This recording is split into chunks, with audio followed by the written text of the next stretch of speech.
May mga lugar talagang kahit gaano mo linisin, hindi mo maramdaman ang katahimikan. Minsan, parang may mga matang nakamasid at may mga boses na nagmumula sa dilim. Ang kwento ko ngayon ay isa sa mga karanasang hindi ko kailanman makakalimutan. Dalaga pa ako noon at nagtatrabaho sa isang semiconductor company sa Santa Rosa, Laguna. Dahil galing ako sa probinsya ng Cagayan, malayo dito sa pinapasokan ko at walang sariling bahay, nakituloy muna ako sa malayo kong kamag-anak. At di naglaon, nag-decide akong mangupahan na lang. At para makatipid din, napagpasyahan kong maghanap ng makakahati sa renta. At tamang-tama naman, naghahanap din noon ng katrabaho kong si Nancy. Matagal din kaming naghanap hanggang sa nakakita kami ng apartment sa San Pedro, Laguna. 4-door apartment. At yung huling pinto, bakante. Up and down na unit, 2,500 lang isang buwan noon at 1 month advance, 1 month deposit. May 2 kwarto. Sakto sa amin. Yung isa kay Nancy at yung isa naman sa aming 2 ng pinsan kong si Florence na lumuwas din dito noon para maghanap ng trabaho. Kahit may kalumaan na at mukhang matagal nang di natitirhan, kinuha na namin yun dahil mura. Bago kami tuluyang lumipat, naglinis muna kami at nagpintura para magmukhang maliwanag. Pero sa unang araw pa nang, may kakaiba na akong napansin. Pag-akyat ko sa kwarto namin ni Florence, nakita ko mula sa bintana, sobrang lakas ng hangin. Yung mga dahon ng saging sa labas, parang may sariling galaw. Umiindayog, sumasayaw, kahit hindi naman ganun kalakas ang hangin sa paligid. Tinawag ko sila. Nancy, Florence, hali kayo dito. Tingnan ninyo sa labas, oh. Parang may bagyo. Manghang-mangha din ang dalawa sa nakita. Sa tuwing dapit hapon, kapag padilim na, may naririnig kaming malakas na ungol ng matandang lalaki. At sa boses niya, parang malaking tao siya. At para bang may iniindang sakit. Parang naghihingalo. Sa una, binaliwala lang namin yun. Inisip namin na baka sa kalapit na pinto lang ng apartment yun na may sakit. Pero habang tumatagal kami doon, nagiging palaisipan na namin kasi parang palapit na ng palapit sa amin ang boses na iyon. At bakit tuwing tapit-hapan lang namin yung naririnig? Nagsimula na kami noon na matakot, kaya ang ginawa namin ng pinsan kong si Florence, doon na kami natutulog sa kwarto ni Nancy. Habang lumilipas ang mga araw, napapansin din namin ang mga itim na langgam sa lamesa namin.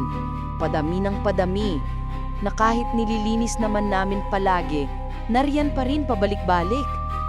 Kahit ultimong manggang maasim, nilalanggam din. At tuwing umuuwi kami ng gabi, mga bandang 11:30, may tubig sa sahig. Minsan sa kusina, minsan sa hagdan. Mga 2 tabo siguro ang dami. Hindi namin alam kung saan nanggagaling ang tubig kasi hindi rin namin umuulan at wala rin kaming alagang hayop sa bahay. Ang pinsan kong si Florence, na siyang madalas naiiwan sa bahay, sabi niya, pakiramdam daw niya ay may kasama siyang iba sa apartment. Kaya sa takot, 4:00 pa lang ng hapon, kumakain na siya ng hapunan.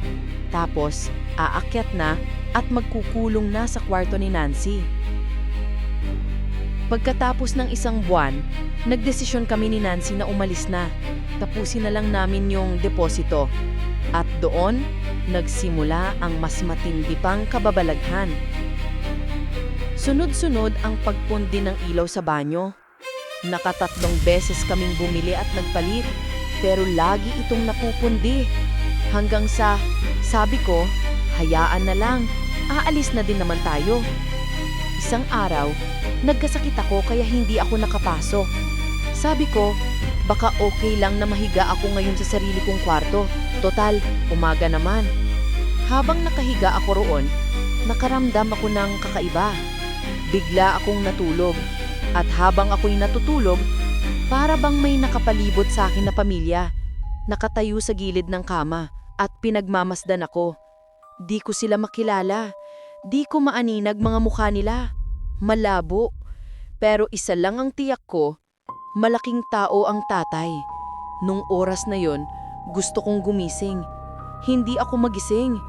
Tuwing pipilitin kong bumangon, parang may boses na bumubulong na, "Sige, tulog ka lang. Babantayan ka namin at ipaghehele." At pakiramdam ko noon, nasa duyan ako. Lalong sumarap ang tulog. Hindi ko alam kung panaginip o gising ako, pero ramdam kong may humahaplos sa ulo ko. Nang sa wakas ay nagising ako, dali-dali akong bumaba at doon na nahiga sa folding bed. Pero ganun pa rin, may mainit na hangin na dumadampi, parang may naghehele. Nakatulog ako ng mahimbing. Nagising na lang ako nung ginising ako ng pinsan ko. Sabi niya, nanginginig daw ako habang tulog. 1 linggo bago kami umalis, habang tulog kaming tatlo, may malakas na kalabog sa kabilang kwarto. Doon sa kwarto namin ni Florence. Nang tinignan namin gamit ang flashlight, bumagsak ang bombilya kasama ang wiring. Di namin lubos maisip kung bakit nahulog, gayong sementado naman ang kisame. Lalo kaming natakot. Halos hindi na kami nakatulog buong magdamag, kakaisip paano nangyari. 1 araw bago matapos ang deposito namin sa apartment, nauna nang umalis si Nancy.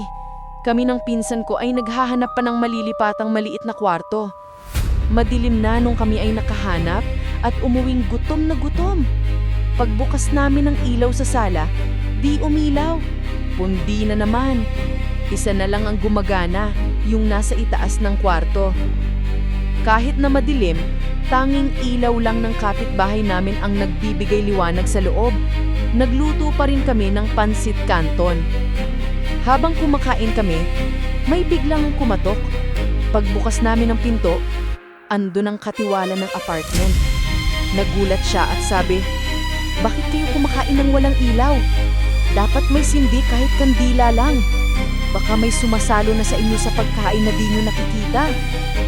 Kinilabutan ako. Bigla siyang umalis at pagbalik, may dala-dala na siyang emergency light. Tinanong ko kung anong ibig niyang sabihin sa sinambit niya. At doon siya nagsimulang magkwento. Sabi niya, dati raw sila ang nakatira sa unit na yon. Umalis sila dahil sa mga kababalaghan. Noong maliliit pa raw ang mga anak niya, yung baby niya na gumagapang, bigla na lang umiiyak at gumagapang paatras. Parang may humihila sa paa. Doon na ako tuluyang nanginig. Hindi na kami nagtuloy ng pagkain namin. Dali-dali na kaming nag-al sa balutan ng pinsan ko kahit gabi na, madilim sa loob at gutom pa. Ang mahalaga, makaalis kami agad.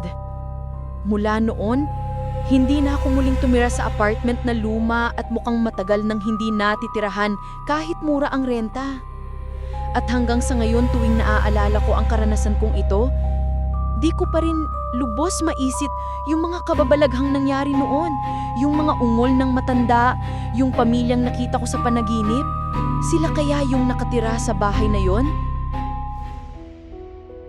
Maraming salamat sa pakikinig ng kwento natin ngayon. Huwag kalimutang mag-like, mag-subscribe at i-share sa mga kaibigan mo. Hanggang sa susunod na kwentuhan, dito lang sa Chit Stories.